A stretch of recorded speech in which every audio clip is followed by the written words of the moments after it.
Attention Austin guitarist, are you in need of setup or repair on your axe? Well, I have the guy for you. That's my friend Jason Swedberg over at J. Scott Lutherie. You can find him at J. Scott Lutherie on Facebook.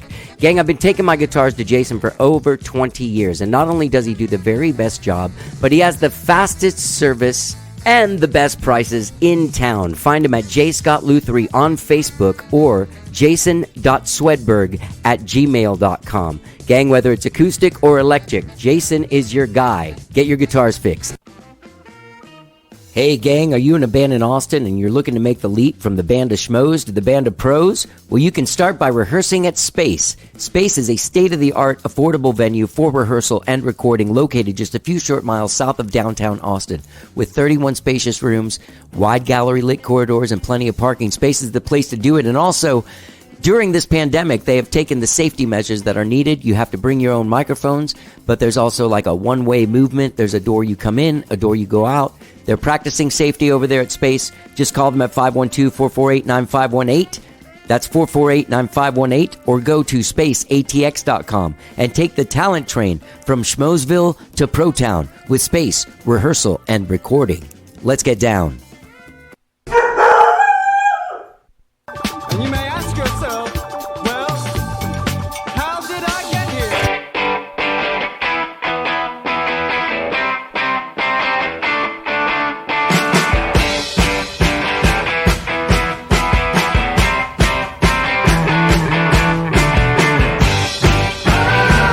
It's time for How Did I Get Here? And now here are your hosts.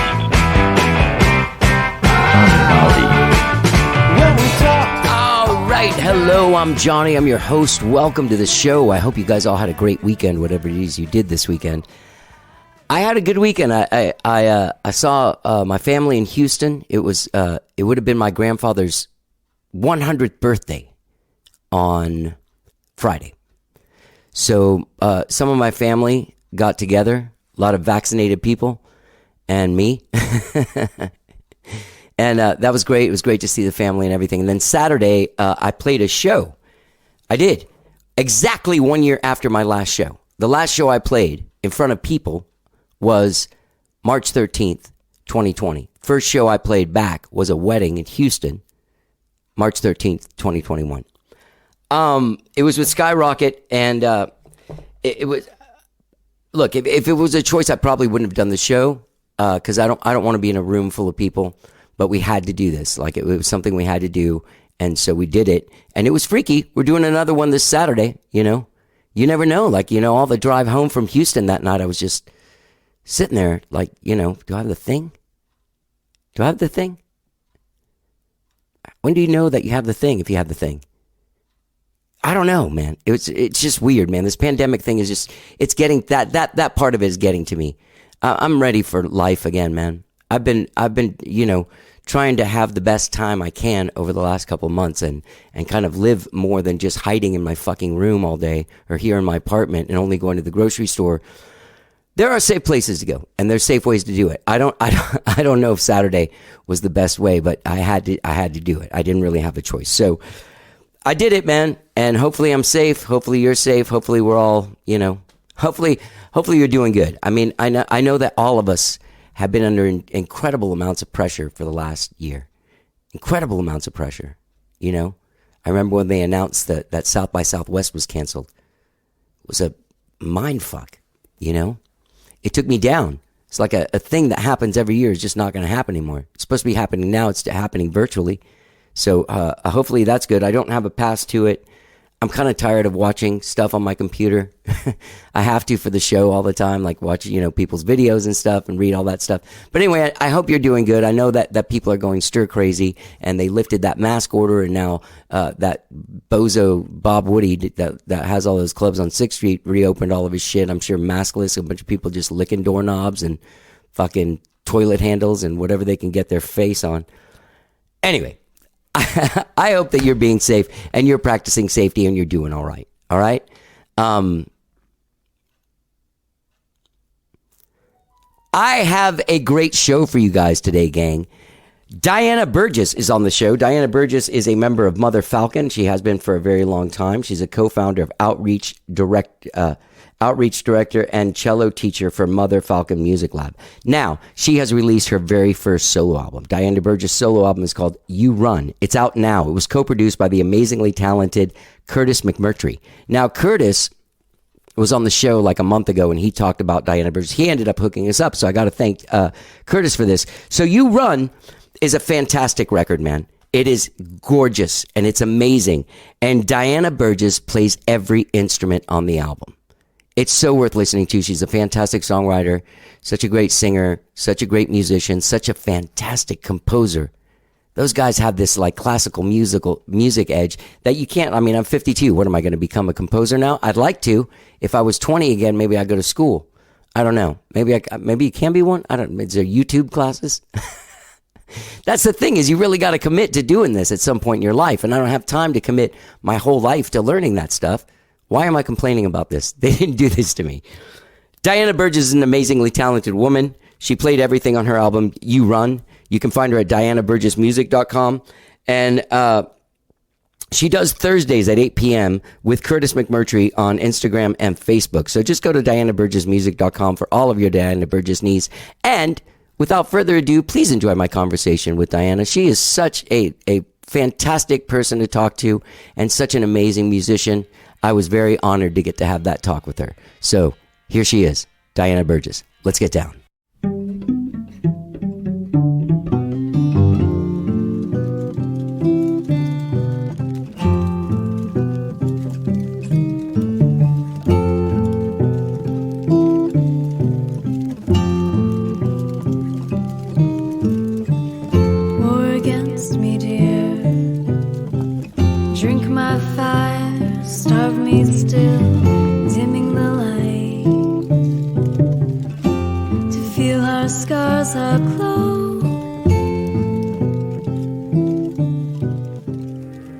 How you doing?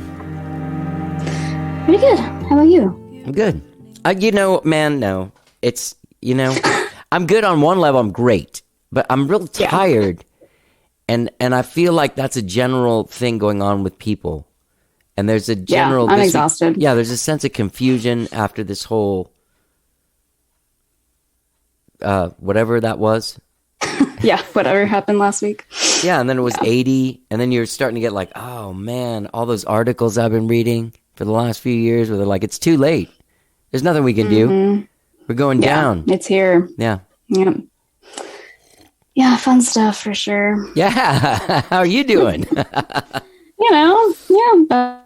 the same. Yeah. Thanks for having me. Oh, it's really great to have you on. And listen, man, what a treat. Yeah. Your record is just, it's gorgeous. It's Thank really you. unbelievable. Appreciate it. Do you call this orchestral pop? Because I noticed that they use that label for Mother Falcon, but you didn't use it for yours. And I'm like, well, wait, it's kind of similar. Yeah, I think so. I'm not sold on like any of those terms really, like chamber pop, orchestral pop. But I don't know how to describe it otherwise. So, yes. Labels are weird, aren't they? Yeah, definitely. Does a label like that make it difficult for a record like You Run to have an avenue that it can go down just because you don't know what to call it? Yeah, definitely. I think when I am asked about it, I just like to start listing the instruments and talking about the songs because that's what it defines it as rather than any specific genre. Yeah. Well, there's a world that you and your collaborator, Curtis McMurtry, who I had on and who was nice enough to introduce us. Have we met before? I don't think so. I never interviewed you in an alley. Oh, maybe. I'm trying to think who it was in Mother Falcon that I talked. It was a long time ago. Probably wasn't me. Okay. I usually wasn't one of the people to be interviewed. All right. Yeah. Well, this record's gorgeous. And when I see something that sort of defies genre and is just super is more creative and it's unique in a way, but then all of a sudden I start thinking like, well, does the most beautiful music being made get lost in a sea of people with little boxes that light up? Which is, there's nothing wrong with that. That's super cool. But what, like, your trip is so organic. And, you know, the instruments are, you played all the instruments on the record too. I did. Yeah. Yeah, you're a badass. You're like the, I'm also cheap. Just kidding. I was going to get, you know, maybe like a violinist or a violist, and then Curtis, who co-produced it with me, was like, I mean, you're almost already playing all the instruments anyway. Why don't you just go for it and just, you're almost there, just make that a thing. And I was like, yeah, that makes sense. Well, it's a pretty badass thing to do. And also it's a liberating thing to do, isn't it? In a way. Definitely. Yeah. I think, you know, since I'm used to a band like Mother Falcon, which has 13 other people, right? This was definitely my chance to have control over everything, which was nice. Although now in these days of lockdown, I definitely miss that collaborative songwriting experience. But while I was making this album, I was like, yes, okay, I finally have, you know, the space to just do everything that I want to do. Yeah. Yeah. So, okay. How long have you been in Mother Falcon? Since the inception? A couple years into it. But I've been in it for, since like 2010. So I guess 11 years. Wow. Yeah. I was in high school at the time. Wow. You know, It's funny, when I first saw you guys, the same thing happened to me that happened to me when I saw Polyphonic Spree for the first time 20 years ago. Mm-hmm. Was as a musician and a band leader too, was just like, how in the fuck do they get everyone together to rehearse? Like, what? Yeah, it's insane. How does this happen? How do they get to a gig? Yeah. By a miracle, really. Yeah. Touring was so fun. I mean, in the moment, I don't know if I would have called it fun, but looking back, it's like, wow, it's funny how that was my touring experience. Yeah. Which is like not like anybody else's touring experience. It's like, oh, so you guys don't just like all, you know, like 4 people to a bed and like sneak into hotel rooms, and because you can't pay for all of them, and just when you go into a restaurant like a Waffle House, you just take up the entire restaurant. Like, that's not your normal tour experience. Like, what? So I realized that I have a very unique, interesting perspective on touring with that experience. You guys were so young. Was there someone out there with you that was a more experienced human? Yeah, maybe I don't know, whoever was 25 at the time. Right. Yeah, I don't know. But we spanned maybe like 8 years in age from like the oldest to young, maybe 10 years. I don't know. But we're all still very much kids. Yeah. And you guys have kind of changed your thing over the last, I don't know how many years, but into a more of an education thing, mm-hmm. right?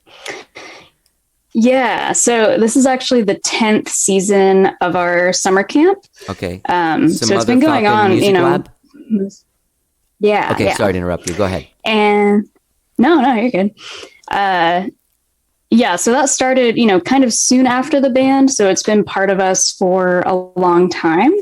And it's definitely been the thing that's been easiest to keep enough people on board and interested in it. And we also don't just employ people from Mother Falcon. We've got, you know, members of other bands in Austin that are our teachers and collaborators. So it's definitely a cool community to keep things going. Yeah. All right. So you do Mother Falcon for so long, and then you wrote all of these songs on your own as well, right? Have Mm-hmm. you been writing songs for a long time? Because this is a while to put out. I mean, you know, you've been in it a while to put out a solo album, like your debut solo mm-hmm. album. Yeah. I actually made a record when I was 16 with my little high school band called the Apple Trio. We were very much chamber pop. I would definitely say that. Even at 16. Yeah. Wow. Okay, go ahead.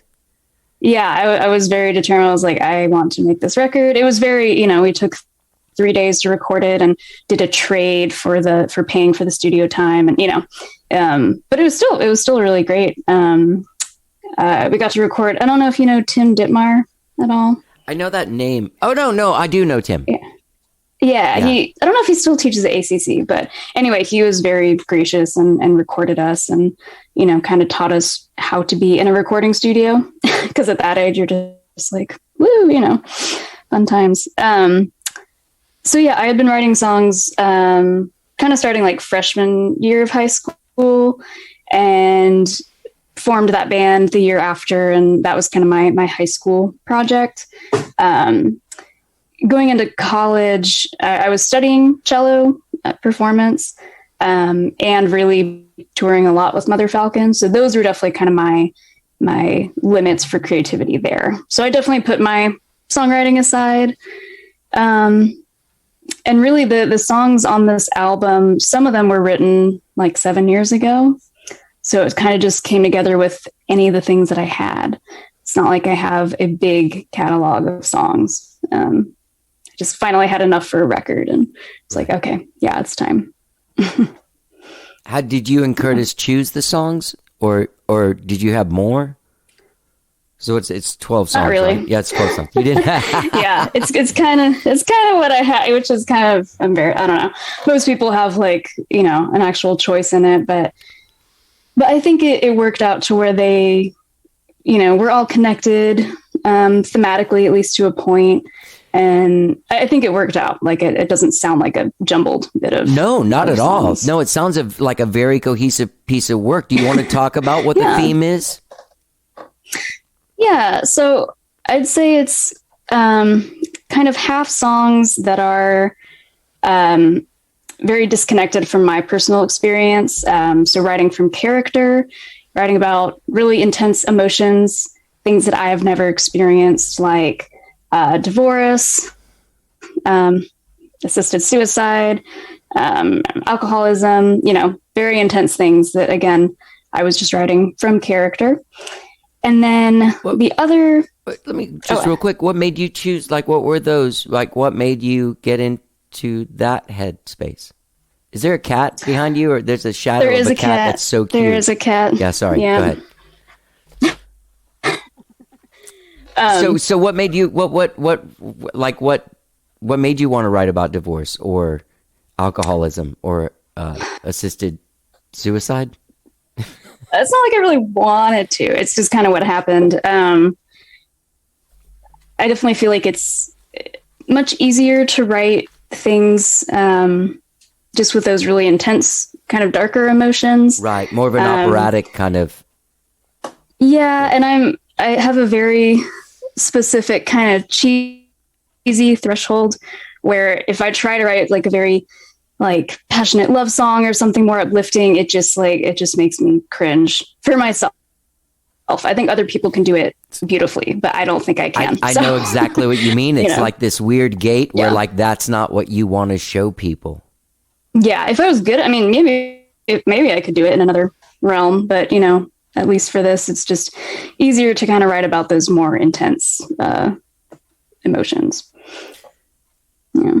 I wonder, let me ask you this. Is it because are you like a person who does a lot of deep dives into your own stuff?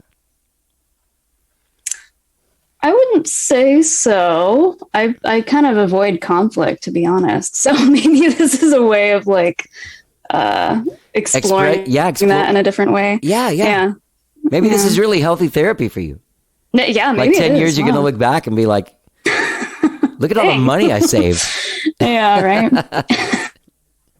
Well, I didn't hire a fucking band for the record. That's one way. Yeah, right? I worked out my problems. Yeah. So much money saved. So tell me more about some of the other songs. What is the song you run about? Because that's the song I feel like I connected most as like I don't know how to say I'm a pop guy, but I'm a pop guy. That's not a bad thing to be. Mm-hmm. Yeah. That song was originally called Sassy Song. I wait until the last minute to name my song. So I just kind of, just name it the first thing that comes to mind, and that's what it's called until I have to make a name for it. So yeah, that was Sassy Song for a long time. I think that's kind of more one of the relationship songs on the record. Just feeling like you have this connection with somebody, but then realizing they don't actually know you and you've really been wasting your time. Yeah. And that never happened to That's you? what that one's about. No, it did. That one was real. I wonder if that's why I connected with that song. Or maybe it's the hook. I don't know. Yeah, maybe. Okay. Yeah. Yeah, I feel like I'm trying to figure you out. Like, who is this Diana Burgess? Me too. Yeah. I don't know. Your palette musically, your palette musically is so it's so broad, and you cover so much so minimally on this record. You know what I mean? With minimal tracks, were there any sort of like parameters you guys put on you? First of all, what was Curtis's role in this whole thing? To keep you from freaking out? Yes. He definitely helped me with a lot of the just revising the lyrics. I mean, all the lyrics are my own, but he definitely helped me with kind of that breaking down process and editing through and making sure I was really choosing each word with intention. And so he's just an amazing lyricist. So it was really wonderful to kind of have that guidance. He was also kind of part vocal coach, helping me with diction, which is still something I got to work on, but and it was kind of like I knew he was I wanted him to be part of the process anyway. So it's like, well, you should just be co-producer, whatever that means in this situation. Yeah. Just, we help each other with each other's music, and it just kind of made sense. So, well, I feel like you really added a lot to his record too. Like, you're very brilliant. Where did you guys do this record? Estuary. Okay. Which is like 51st and Airport. Right. What, how long did it take you to do that stuff? Had you worked it out kind of at home before? Like the parts, like did you demo those songs in kind of the way that they came out? Yeah, because playing every instrument myself, I really had to think about, all the different cello parts. And so I would just do demos on GarageBand and just keep kind of adding layers. And then I had the parts, pretty much solidified before going into the studio. Right. Yeah, I really don't like just figuring things out in the studio. I like to just know what I'm doing. I think that's a dream that went away, like in the maybe the 80s, early 90s might have been less. Like you'd read these articles about people like, oh, Roxy Music's in the studio writing a new record. You're like writing a record. Yeah. It's like, oh my God, how much money do you have? Like $1,500 a day. Jeez. Yeah. Which still would be like cheap comparably, but. So did you, had you put parameters on it, or you just kind of went with what you had done? Like on the demos? I didn't. Yeah, I didn't really set any deadlines for myself. I mean, we were recording this kind of between everything else that I had going on. So it was definitely a long process. Right. Even a couple of the plucked cello tracks were from 2014. So I kind of just really was adding things throughout. But I mean, most of it came to fruition 2018, 2019 was when we really amped up going into the studio, but we would have 6 months between studio dates. Yeah. So, again, just kind of in between tours and work and everything else. Can I ask you a weird question? What's your aspiration for this record? Like, is this the kickstart of like the Diana Burgess vehicle? Is this the first car on the train?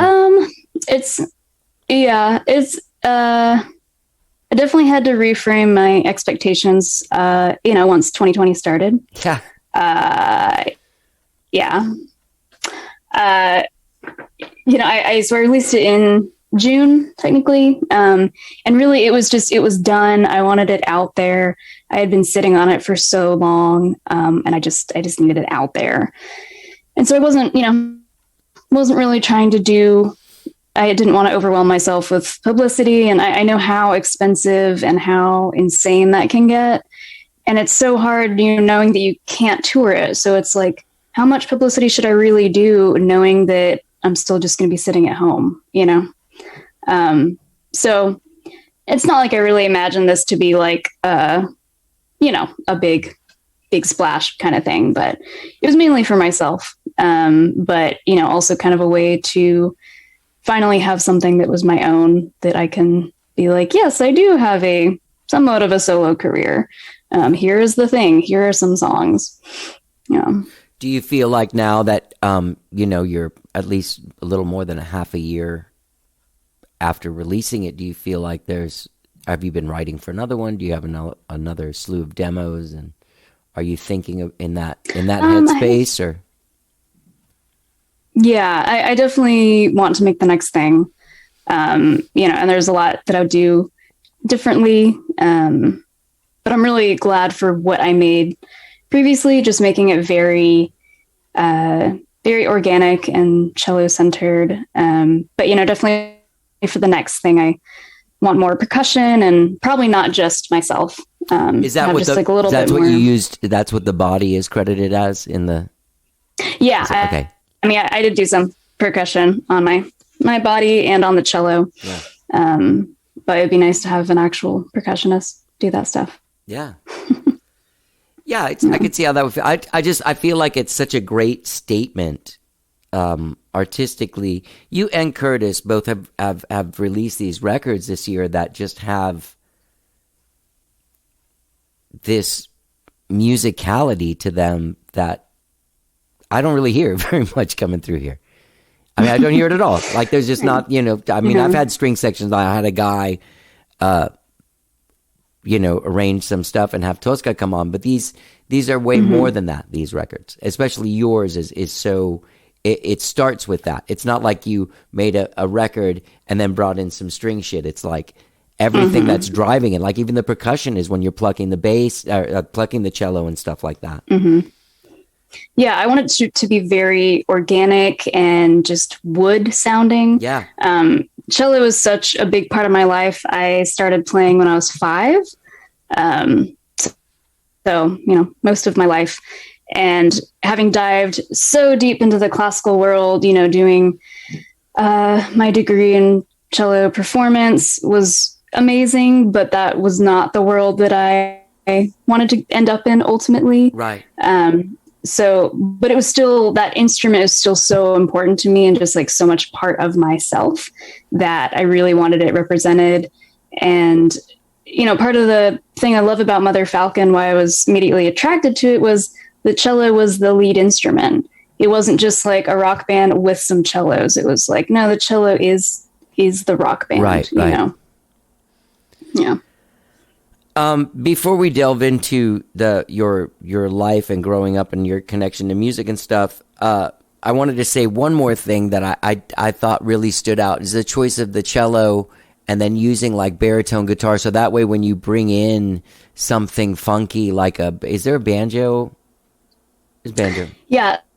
So it's tenor banjo and tenor guitar, okay, which are tuned exactly like the cello. Oh. So I can play them. I can kind of play guitar, but once I discovered that these are instruments, they're 4 strings tuned in fifths. I was like, oh my God, I can just do my cello chords. I don't have to learn a new instrument.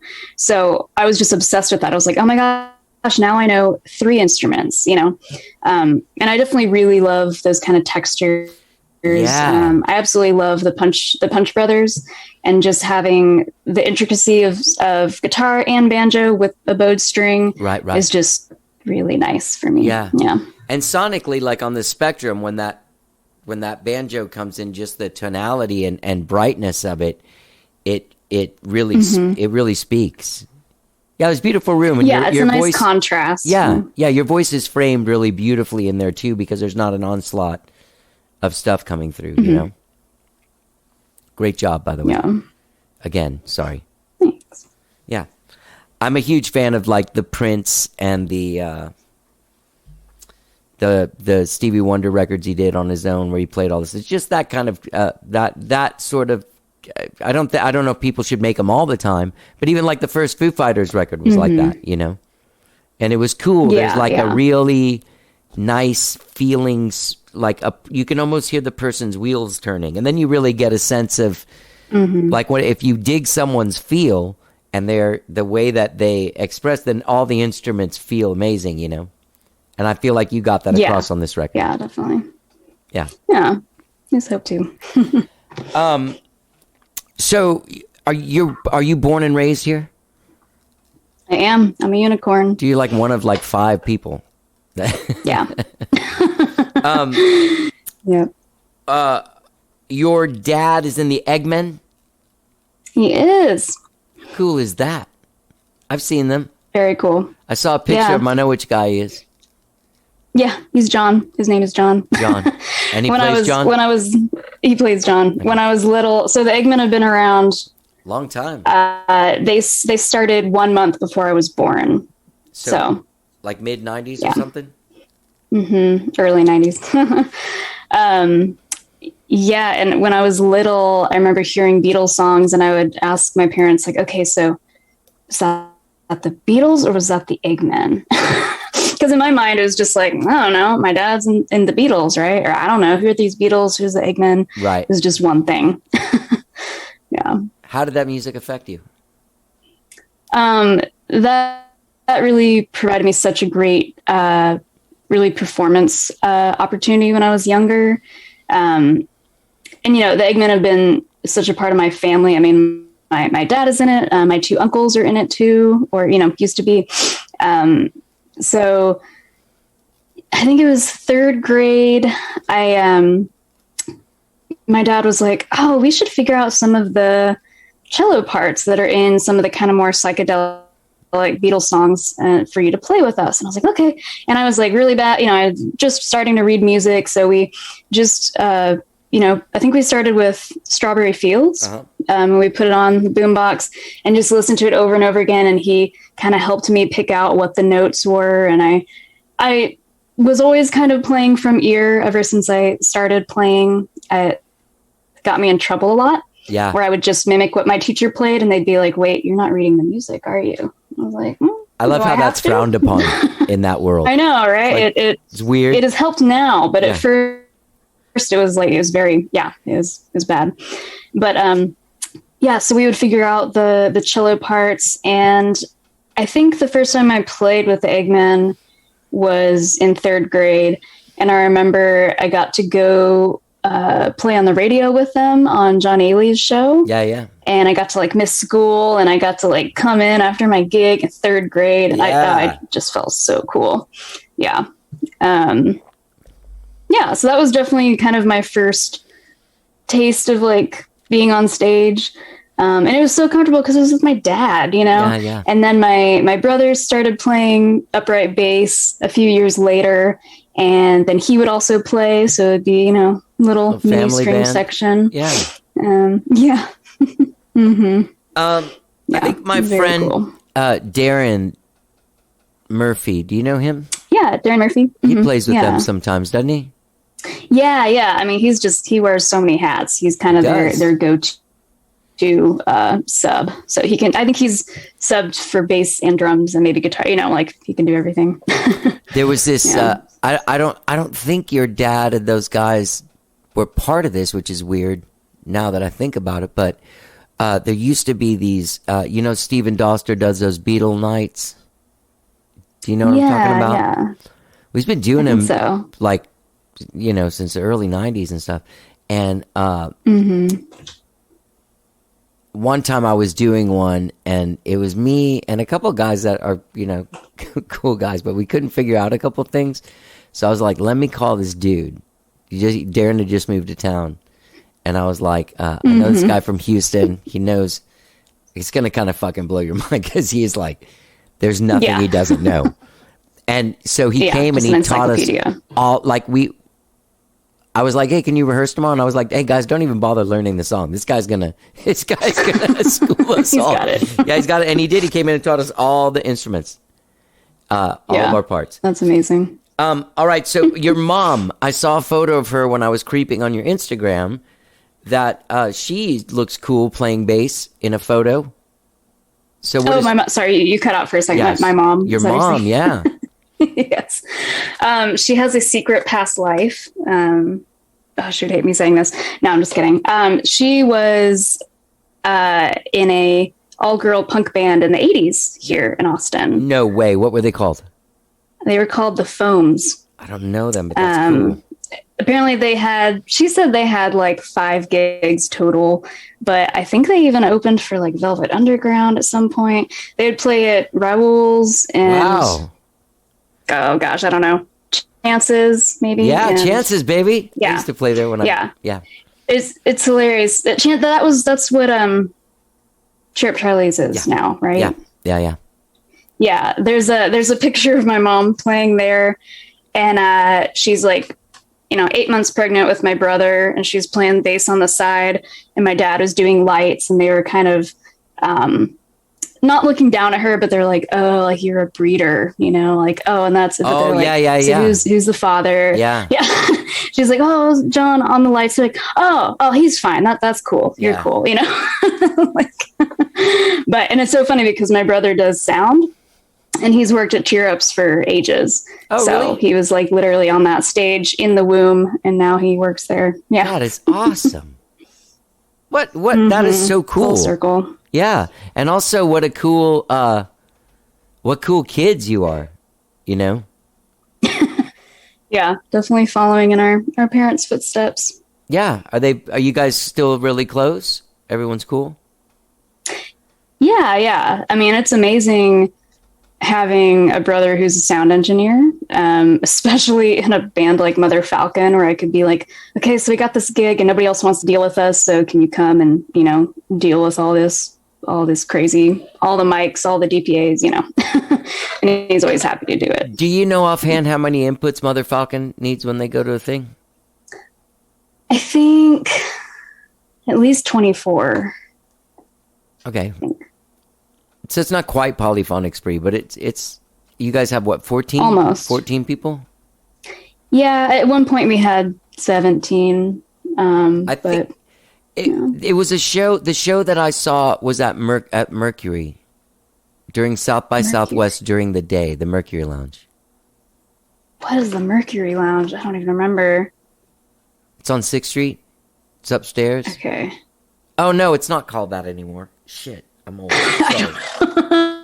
I The probably wouldn't even Parish. remember. It was at the Parish. Oh, okay. Yes. God. Yeah. Yeah. And so I had a handheld recorder, and it was like the first year I was doing the podcast, and 2 of you went down into the alley with me. And we Gotcha. all we did was talk about how creepy it was that I just saw like a teenage band playing and took them into an alley to talk to them. An alley. Well, when you asked me earlier, like, have I interviewed you in an alley? My first thought was like the Parish alley, because I felt like I spent so much time there. So that's funny. So maybe it was me. I don't know. Yeah. Never know. Okay. So you start cello at 5. You grow up. You sit in with the Eggmen and stuff. Oh, wait, real quick. Your mom, she doesn't jam anymore. She jams in a different way. She is an audio archivist, which is super cool. So she teaches audio preservation at UT. What? And yeah, she's badass. And she is the archivist at the LBJ library. So she has digitized all of his speeches, all of Lady Bird's diaries. She's been there for maybe 15 years now. So she's kind of, it's really funny. It's like me and my dad are definitely the more performance type musicians. Right. And then my mom and my brother are like all in the tech stuff. Yeah. And sometimes they'll speak in this like totally different language. And me and my dad are just like, what are y'all doing? So yeah, so she's still very musical, but just in the tech side. Your dad hasn't gotten tired of playing Beatles songs? The Beatles didn't even play their songs as much as Eggmen have. No, and sometimes I'm surprised he still listens to them like every day. Really? And I'm always surprised about that yeah. with Darren too. me too. I'm just like, okay, like I get it, but I gotta take a break. Yeah. It's interesting. Yeah. It's interesting what a legacy and just what a omnipresent and just like they never go away. It seems like they only get stronger and more powerful. Right? Yeah. And that's kind of the success that the Eggman had found, where it's like little kids love them and their grandparents love them. Everybody, like does not matter how old you are, where you come from in life. Yeah. Well, it's funny because, there's not there's that kind of thing with maybe some other bands from that era, but not like at that level. It's not like, no, universally everybody loves the Birds, Yeah, exactly. I mean, even Elvis is not that. It doesn't seem like it, does it? Legacy, yeah. Seems like he could have, but not, To me, Elvis's legacy, and this is really sad, I think unless people connect to his music, his legacy to me is this, like, a person that has a bunch of Marilyn Monroe shit in their room or James Dean shit. They've never seen one of their movies. Classic. It's a photo. Yeah. That looks cool. Yeah. And it looks so cool. You're like, yeah. Yeah. He's like an icon, but not like a full on musical inspiration. Right. Like, which he is to me, but Yeah. No, I don't mean to just be like shitting on Elvis. Sorry. That's all right. A lot of people do. Remember Public Enemy? They had a line in one of their songs that said, "Elvis was a hero to most, but he never meant shit to me." All right. Yep. I'm getting off topic. So you do all that stuff. When did you start sort of like getting into your own music thing? Was it in that band when you were 16? Yeah, in high school. I mean, ever since I was little, definitely looking up to my dad, I wanted to be in a band, and especially being a girl, really wanting that kind of power. And oh my God, I love Josie and the Pussycats. Like that was like peak inspiration for a bit. I would make up band names and band logos, and I wouldn't write songs, but I would do everything else. That's when how I you was start. little, like draw a little, sure. Exactly, like little bio, But it was finally in high school where I was like, okay, I think I can do this. I want to do it, and I am surrounded by people who have the same interests and would definitely support me. And I went to McCallum High School, which was like the cool fine arts academy. And so it was definitely a great environment, where there's, we had coffee shop performances and lots of different outlets for that. That's really cool. Very encouraging environment. Yeah. Yeah. And Austin in that sort of realm, and probably you're like, I had the kind of mom that seems like your parents, that their group of friends would like, a guy at your house having dinner would teach you a bunch of shit on piano or guitar or something. Yeah. Yeah. And I love the era that I grew up in, kind of being a teenager in Austin, where Margaret Moser was really like the mama of all these under 18 kids. Yeah. And it's like, so, I mean, she helps out so much. I was kind of on the younger side of that, although I don't know, there's kind of a few mini generations in that, but, just having that support and just that recognition, the shows at Ruta Maya that were like the under 18 shows, and I don't know, just all different things. It seemed like it was like, okay, this is possible. It's not just like,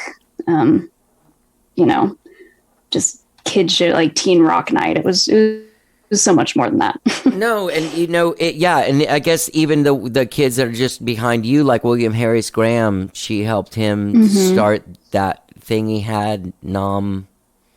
Remember when he was a kid? And he had that thing at Maria's Tacos? I don't remember. It was like every week. Anyway, it was great. Yeah. So how did you end up in Mother Falcon? How did that whole thing... So kind of my best cello friend, Laura Andrade, we started cello together when we were 5. So we had known each other forever. And she was in the band kind of through her older sister. And I, would tell her like, God, okay, if they ever need another cellist, like call me. She's yeah, I definitely, like, you're first on the list.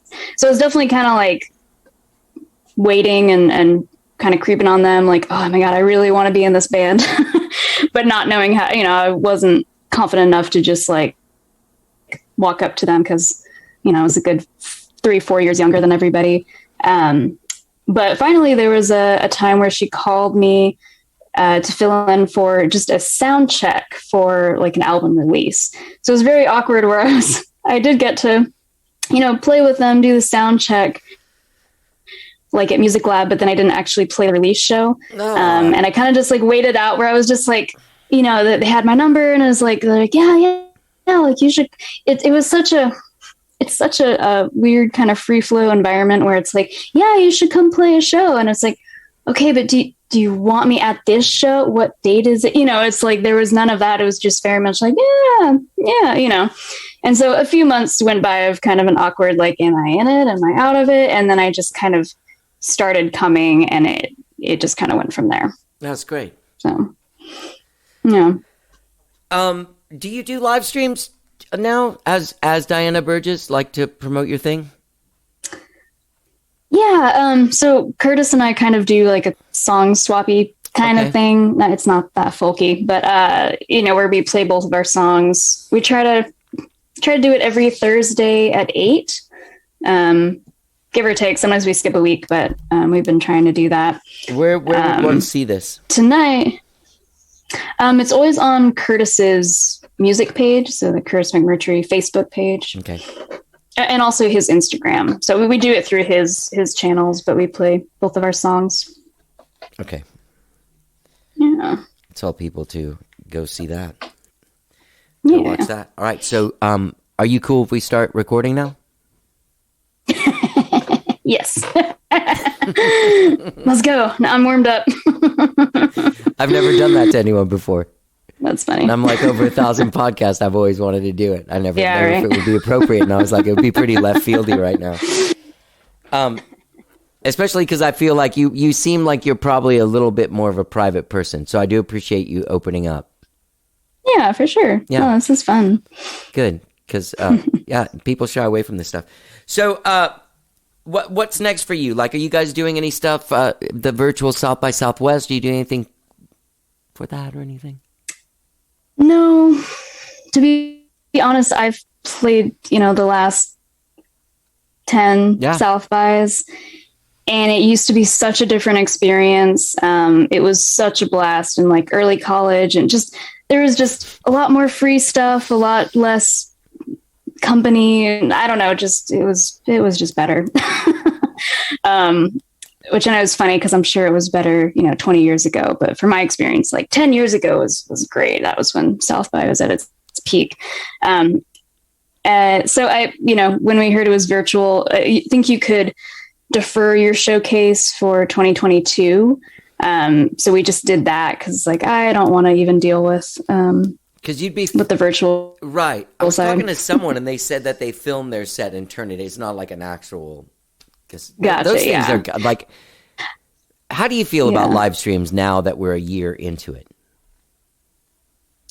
It's much better than I initially thought. Do you watch a lot though? I feel I don't actually. Yeah. I just kind of do them. I mean, it depends. If there's somebody I really like, that sounds bad, but no, it doesn't. I do like listen, hang on. I don't want to interrupt you, but all of us have the same answer to that. Yeah. I don't actually go see music, but, I do like kind of the casual nature of it. Yeah. Where you're obviously still performing, but you're literally in your bedroom. And I feel like for me and Curtis, we've been able to kind of, I feel like I'm almost like half comedy act. Yeah. And like you have the space to do that. Yeah. I feel like that's what you have to do to get it. Like otherwise, watching someone be serious and like with a static camera on them that doesn't move for however long they're doing this. Silly. Yeah. Yeah. Mm-hmm. Yeah. Curtis has kind of noticed, like, seems like what people are doing, kind of people younger than us, they don't even play a full song. They'll just kind of play, the main part of the song, and then just kind of start talking and tell a story for like 10 minutes and then come back. And like, they end up playing for maybe like 5 minutes throughout the whole thing, but it's almost more just like a medley with like a lot of stories in between, which is kind of a cool format. It's definitely hard to get used to, but it's, I think we've gotten kind of into a groove of it. We started doing these live streams maybe in May or April, pretty early, which I'm glad that we kind of just dove in. Because now it's here to stay. So, yeah, I know. I'm actually, there's Skyrocket, the band I'm in with Darren. We have like 2 weddings next month, which is weird. Oh, nice. Yeah. I haven't played a show to an audience since March 13th. Yeah. Yeah. Super weird. Isn't it? Yeah. Yeah. I do miss it. It's Mother Falcon can't even get together and rehearse with like some of the guidelines. Exactly. Yeah. No, it's true. It's like, oh, that's already like over 10 people. Like, yeah. Yeah. So when you perform this stuff, you don't have like a group of your own, like, because I saw Curtis was playing and he had a trio, and you and another person were in that trio. So I imagine that you're doing Curtis's jams at that point, right? Yeah. Like with the trio, that would be all Curtis's songs. Right. But with your thing, if they want to see you, it's a song swap with Curtis. Yeah, he accompanies me though. Okay. So it's definitely been really hard to figure out my live set with this album and with this set of songs, because it's all me, and I am not competent enough to do a loop station deal. And I like that, but I also don't want to be the looping string player, because there's too there's many enough of them, and some people are great at it, and but there is enough. And my songs aren't, when you have a looping string player, their songwriting is in the looping style, where it's like it builds up, and it's got this, and that's just not how I write songs, and I don't want to cater to that. So I kind of wish that I could have some kind of pre-recorded things I could just stomp on, and then they would come in, but I just don't want to deal with that. You wouldn't bring other people to play the stuff outside of like a Curtis and one other person? Seems like you could do that. Yeah. I was thinking of getting my friend Katie, who plays viola, because it's tuned the same as the cello, so she could easily do kind of some of the cello parts. And right. I definitely miss the harmonies and like the background parts that I can't physically play while I'm singing. Right. I think maybe for some people it's not as important as like just the lyrics and the bass line, but for me it's like, oh no, but there's this cello part that's like the main part of the song. I do have to say I wouldn't mind seeing you play by yourself at all, but I think in an ideal setting would be like you and however many people it takes to do this live, but not many, like 3 or 4 more people. Up to 4. That's it. Yeah. Like it could still be a little stripped down, but I definitely would love to be able to represent the arrangements more, rather than just being the solo cello girl. But do what we got to do. Well, and Curtis is able to cover a lot of those parts, so it definitely works for live streams. What a great. How long have you guys known each other, you and Curtis? Like 7-8 years. So you grew up in the funny, same. We went to the same. Yeah, we actually went to the same middle school, but we didn't know each other. And we were in kind of rival high schools, and we actually shared a violinist between us. So the violinist in my high school band also played with him. So that was kind of our connection. And then, it was kind of like late college that we started playing together. Yeah. It seems like a very symbiotic relationship, like you guys are both coming from the same place musically, and like it's almost like you're the only 2 people doing that. I'm glad you found each other. Yeah, right. Yeah. Yeah. Is there anything else I'm missing that you want to say before we go? It's been really nice talking to you and getting to know you. Yeah, you too. Yeah, this is really fun. Human connection, somewhat. In this way, yeah. Well, Yeah. We can both be wearing pajama bottoms while doing this, and it's fine. I'm not. I'm wearing jeans. Yeah, exactly. You have connections to like the to all the Mother Falcon stuff, it's easy if you just go to dianaburgessmusic.com. People can connect with all of your stuff there. Yeah. Mm-hmm. Yeah. Even Curtis. I'm big on the Bandcamp thing. Me too. Me and Curtis like to shit on Spotify all the time because I'm not a fan. And way more musicians, especially our age, need to realize how amazing Bandcamp is. And it's a strange thing that we've been fighting where we've been telling our friends, like, dude, you got to get your stuff on Bandcamp. You'll get paid. This is how much money we've made from it. And it's almost like they don't think it's cool. I don't know what the barrier is, but people are still just like all about, no, I got to get the streams, the number of streams on Spotify. And it's like, I don't even use Spotify. I'm so against it. I mean, it's a great tool for some things, but I feel like Bandcamp right now is the cool for the underground people, I think it's like cool. the punk rock or the indie. It's like the indie label of whatever. And Spotify is like, you know, there's people that want to be in everyone's reach more than take some kind of stance. Mm-hmm. Yeah. And really just the amount of support you get from Bandcamp is insane, you know, monetarily and otherwise. But yeah, I feel like we're in this place right now where it's a lot different. I'm 52 and I came up playing music in bands from when I was 14 and like, you know, made a living doing it since, you know, 1993. And it's